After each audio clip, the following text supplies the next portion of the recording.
اعوذ باللہ من الشیطان الرجیم بسم اللہ الرحمن الرحیم۔ سید شمسام عباس کبیر رحیم خان سے حاضر خدمت ہوں۔ پوری دنیا میں یہ سوال اٹھایا جاتا ہے شیعان امیر المومنین حضرت علی بن ابی طالب علیہ السلام سے کہ حضرت فاطمہ بنت محمد صلی اللہ علیہ وآلہ وسلم رسول خدا کے دنیا سے جانے کے بعد اپنا حق لینے کے لیے دربار میں گئی تھی یا نہیں گئی تھی۔ کافی خطبہ حضرات علماء کرام بی بی کے مصائب بیان کرتے ہوئے یہ فکرے پڑھتے ہیں کہ 4 گھنٹے محمد مصطفیٰ صلی اللہ علیہ وآلہ وسلم کی بیٹی باپ کے دنیا سے جانے کے بعد دربار میں کھڑی رہی اور اپنا حق مانگتی رہی، اور دربار میں موجود حاکم نے بی بی کو ان کا حق نہ دیا۔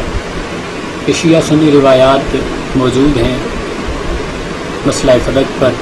کہ بی بی اپنا حق مانگنے کے لیے دربار میں گئی تھی اور بی بی کو ان کا حق نہ دیا گیا۔ آج ایک ایسا ہی بیان اہل سنت کے عالم مفتی حنیف قریشی کی طرف سے جاری کیا گیا۔ مجھے آج یہ ویڈیو ملی، میں نے دیکھا، جس میں مفتی حنیف قریشی یہ بات بیان کر رہے ہیں کہ شیعان علی بن ابی طالب جو یہ بیان کرتے ہیں کہ جناب سیدہ فاطمہ زہرا حق لینے کے لیے دربار میں گئی تھی، تو ایسی کوئی روایت نہیں ہے۔ بی بی دربار میں نہیں گئی تھی، بی بی ابو بکر کے پاس حق لینے کے لیے نہیں گئی تھی، اور یہ شیعہ جو ہیں یہ خود سے یہ روایات بیان کر رہے ہیں کہ بی بی دربار میں گئی تھی، حالانکہ فاطمہ بنت محمد دربار میں نہیں گئی تھی۔ یہ بیان مفتی حنیف قریشی نے جاری کیا۔ پہلے میں آپ کو ان کی ویڈیو بتا دیتا ہوں، ویڈیو آپ سن لیں، اس کے بعد میں یہ حوالہ جاری کروں گا، یہ بیان جاری کروں گا، یہ بتاؤں گا کتب اہل سنت سے کہ جناب سیدہ فاطمہ بنت محمد دربار گئی تھی یا نہیں گئی تھی۔ آگے بڑھتا ہوں، یہ پتا چلا کہ یہ باغ کون سے باغ فدق، یہ ہے کیا مال فے ہے۔ آئیے جب اب اگلی روایت کی طرف جاتے ہیں کہ رسول اللہ کے وصال کے بعد یہ تو ادھر سے ان کی تفاصیل سے پتا چل گیا کہ حق کس کا ہے، نبی کے نائب کا، وہ اس کو جدھر مرضی خرچہ کرے۔ آئیے سیدہ زہرا، آپ نے حضرت سیدنا صدیق اکبر رضی اللہ تعالی عنہ کے پاس بندہ بھیجا، یہ کہتے ہیں وہ خود لینے گئی، جبکہ حدیث کے الفاظ ہیں ارسلت الیہ، خود نہیں گئی، اور یہ وہ نبی کی بیٹی ہے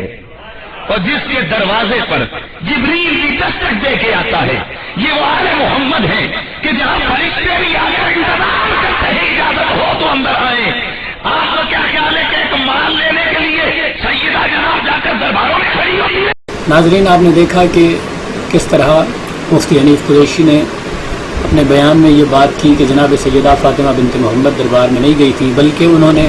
ایک بندہ بھیجا ابو بکر کے پاس اور وہ خود دربار میں حق لینے کے لیے نہیں گئی۔ اور اب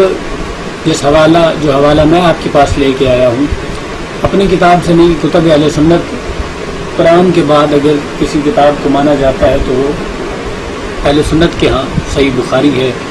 جس میں یہ بات طے ہے کہ اگر قرآن کے بعد کوئی کتاب ہے روح زمین پر تو وہ صحیح بخاری ہے۔ میں صحیح بخاری کا یہ ایڈیشن آپ کے پاس لے کے آیا ہوں آپ کے سامنے، یہ آپ دیکھ سکتے ہیں، کتاب صحیح بخاری ہے، اس کی جلد نمبر 3 ہے، اور باب کتاب الفرائض میں صفحہ نمبر 715 صحیح بخاری، اور اس کا یہ ترجمہ کیا گیا ہے مفتی محمد ابراہیم حنفی چشتی نے، اس کا ترجمہ کیا ہے۔ جلد نمبر 3 صفحہ نمبر 715 کتاب الفرائض میں یہ کیا لکھتے ہیں؟ ہشام بن یوسف یمانی نے کہا، ہم سے معمر بن راشد نے، زہری سے، محمد بن مسلم سے، انہوں نے عروہ بن زبیر سے، انہوں نے ام المومنین حضرت عائشہ سے خبر دی کہ حضرت فاطمہ زہرا اور حضرت عباس حضرت ابو بکر کے پاس گئے، اور وہ رسول خدا کے ترکے سے اپنی میراث طلب کرتے تھے، اور وہ دونوں اس وقت فدق سے اپنی زمین اور مال خیبر سے اپنا حصہ طلب کرتے تھے۔ اب مفتی حنیف قریشی نے اپنی ویڈیو میں اپنے بیان میں کہا کہ جناب سیدہ فاطمہ بنت محمد دربار میں نہیں گئی، اور بخاری شریف میں مولانا اسماعیل بخاری نے اپنی صحیح بخاری کی تیسری جلد کے صفحہ نمبر 715 پر جو عائشہ سے روایت کی اس میں صاف الفاظ میں بیان کیا کہ جناب فاطمہ اور ابن عباس ابو بکر کے پاس حق لینے کے لیے آئے تھے۔ پہلی بات تو مفتی حنیف کی یہ غلط ہو چکی کہ بی بی دربار میں نہیں گئی تھی، اور صحیح بخاری یا تو مفتی حنیف کو چھوڑ دو یا پھر صحیح بخاری کو چھوڑ دو، کیونکہ صحیح بخاری کی جو تیسری جلد ہے اس میں یہ فکریں موجود ہیں کہ بی بی ابن عباس کے ساتھ دربار میں آئی تھی۔ آگے وہ دونوں اس وقت فدق سے اپنی زمین اور مال خیبر سے اپنا حصہ طلب کرتے تھے۔ حضرت ابو بکر صدیق نے ان دونوں سے کہا کہ میں نے رسول اللہ کو فرماتے ہوئے سنا، غور کریں کوئی اور راوی نہیں، اکیلا بندہ روایت کر رہا ہے، جی میں نے رسول خدا کو فرماتے ہوئے سنا جو ہم چھوڑ جاتے ہیں وہ صدقہ ہے، ہم اس کے وارث نہیں، اس مال سے بقدر حاجت آل محمد ہی کھائیں گے۔ اب دوسری بات اس حدیث سے یہ سامنے آتی ہے کہ ابو بکر نے کہا کہ نبی پاک نے ارشاد فرمایا کہ جو کچھ دنیا میں ہم چھوڑ جائیں وہ صدقہ ہے، لیکن آل محمد اس سے کھا سکتے ہیں، جبکہ قرآن کہتا ہے کہ آل محمد اور اہل بیت محمد پر صدقہ حرام ہے۔ اور کئی کتب میں رسول خدا کی یہ حدیث بھی موجود ہے کہ جس میں سرکار حضرت احمد مجتبیٰ محمد مصطفیٰ صلی اللہ علیہ وآلہ وسلم نے ارشاد فرمایا کہ صدقہ لوگوں کی میل کچیل ہے، اس لیے وہ محمد اور اہل بیت محمد پر حرام ہے۔ اب جب صدقہ رسول خدا کی حدیث کے مطابق آل محمد پر حرام ہے، تو جب صدقہ رسول خدا نے آل محمد پر حرام کر دیا تو پھر آل محمد اس صدقے سے کیسے کھا سکتے ہیں؟ ابو بکر نے کہا کہ باغ فدق جو ہے اور مال خیبر کا حصہ جو رسول خدا چھوڑ گئے وہ صدقہ ہے، لیکن آل محمد اس سے کھا سکتے ہیں۔ جب ہے صدقہ تو پھر آل محمد کیسے کھا سکتے ہیں؟ کیونکہ صدقہ آل محمد پر حرام ہے۔ آگے حضرت ابو بکر نے کہا بخدا میں نے رسول خدا کو اس مال میں جو کرتے ہوئے دیکھا ہے میں وہی کروں گا اور اس امر کو نہیں چھوڑوں گا۔ راوی نے کہا کہ سیدہ فاطمہ نے حضرت ابو بکر صدیق سے مفارقت کر لی اور ان سے کلام نہ کیا حتیٰ کہ جناب سیدہ وفات پا گئی، یعنی مرتے دم تک جناب سیدہ فاطمہ بنت محمد نے ابو بکر سے کلام نہ کیا۔ اور ابھی یا تو یہ شیعوں کی کتاب نہیں ہے، یہ اہل سنت کی کتاب ہے، صحیح بخاری ہے، قرآن کے بعد اس کتاب کو مانا جاتا ہے، یا تو اس کتاب کو چھوڑ دو یا پھر حق کے زہرا مان جاؤ کہ تمہارے خلیفہ نے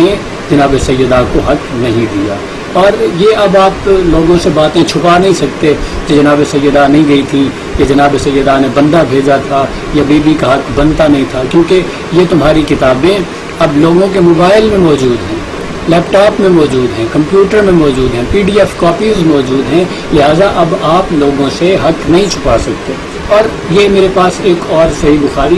یہ آپ یہاں پہ اس کی قیمت دیکھ رہے ہیں، یہ اس وقت کی ہے جس وقت 25 روپے کی بخاری ملتی تھی، یعنی کہ اتنی پرانی کتاب بھی موجود ہے۔ اور اس میں کیا لکھتے ہیں کہ اس کے صفحہ نمبر یہ آپ دیکھ سکتے ہیں کہ صحیح بخاری میرے پاس موجود ہے اور اس کا صفحہ نمبر 603 کتاب الفرائض، یہ آپ دیکھ سکتے ہیں، نوٹ کر سکتے ہیں، صحیح بخاری کتاب الفرائض صفحہ نمبر 603۔ اس میں کیا روایت ہے آئے دیکھتے ہیں۔